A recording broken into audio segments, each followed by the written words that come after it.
আমাদের তো গভর্নমেন্টের তরফ থেকে তো বলা হয়েছে যে দুজন এক্সট্রাডিশন আমরা চেয়েছি। একজন হচ্ছেন শেখ হাসিনা, আরেকজন হচ্ছেন আসাদুজ্জামান খান কামাল, যাকে তাকে আমরা তো ফেরত চাচ্ছি। একটা দুজনকে ফেরত চাচ্ছি এবং একটা আন্তর্জাতিক ইন্টারন্যাশনাল ক্রাইমস ট্রাইব্যুনাল একটা বিচারের রায় তাদের দণ্ড হয়েছে। আমরা চাই যে তারা বাংলাদেশে তাদেরকে করা হলে আমরা যেটা করবো যে তারা অবশ্যই তাদের রায় বাট তাদের যাতে দ্রুত রায়টা কার্যক্রম করা যায় আমাদের দেশীয়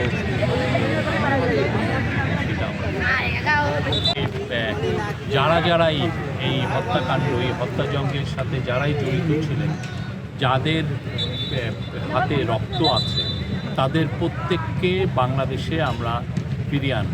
এটা আমাদের শহীদদের কাছে আমাদের দায়, আমাদের শপথ।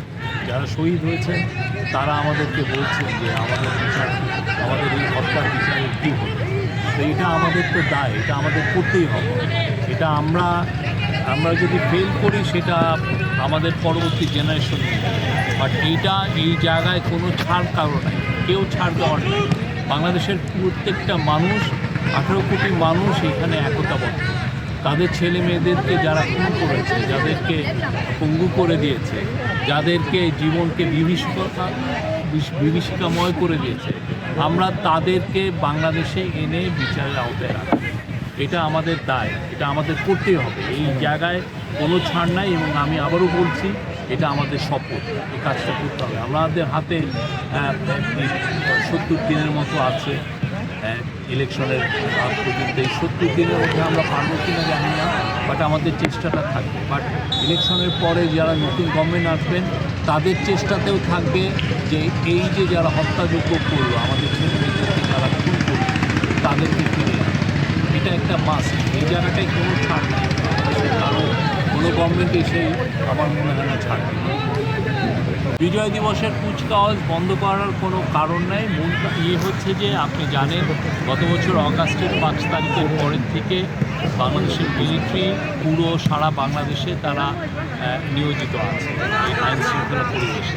তো তাদেরকে আপনি দেখেন 60-70 হাজার মিলিটারি আর্মি ট্রুপস তারা ডিউটি করছেন ল এনফোর্সিং এজেন্সিদেরকে সাহায্য করার জন্য। সেই জন্য যেই একটা কুচকাওয়াজ করার জন্য যে প্রস্তুতি থাকে সেটা তো অনেক ক্ষেত্রে এই সময়টা আমরা পাচ্ছি না, সেই জন্য। বাট এটাকে নিয়ে যারা ঘোলা করতে চাচ্ছেন তারা আসলে অনেক ক্ষেত্রেই এই পুরো বিষয়টাকে মানে আমলেই আনছেন না, দেখছেনই না। এই যে আমাদের যে আর্মি ট্রুপসরা কত দিনের পর দিন এই নিয়ে 16 মাস তারা বাইরে ডিউটি আছেন, যাদের ক্যান্টনমেন্টে থাকার কথা ছিল তারা টহল দিচ্ছেন দেশের শান্তি শৃঙ্খলা বজায় রাখার জন্য। ভাই অন্তর্বর্তী সরকার ইতিমধ্যেই তফসিল ঘোষণার কথা বলেছে যে খুব তাড়াতাড়ি ঘোষণা হবে। দলগুলো নির্বাচনের বিষয়ে ঐক্যমত পোষণ করেছে, তারা নির্বাচন করবে। কিন্তু যদি কোনো দল, বৃহৎ যে দলগুলো আছে, যদি কোনো দল যদি এই মুহূর্তে সরকারের সঙ্গে যাকে সমর্থন দিয়ে যাচ্ছে তারা যদি অংশগ্রহণ না করে, সেই ক্ষেত্রে যে তফসিল ঘোষণা হতে পারে সেই ঘোষণায় অনুযায়ী কি নির্বাচন হবে কিনা? মোদির মধ্যে থাকতে চাই না আমরা। সবাই প্রত্যেকটা পলিটিক্যাল পার্টির সাথে আমাদের খুব ভালো কথা হয়েছে, সবাই ইলেকশন করবেন এবং ইলেকশন করার জন্য যেই প্রিপারেশন দরকার সেগুলো এই গভর্নমেন্ট নিচ্ছে। ইলেকশনকে ফ্রি, অবাধ, সুষ্ঠু করাটা এই গভর্নমেন্টের দায়িত্ব। সেই দায়িত্বের জন্য যা যা করার দরকার সবগুলো করছে।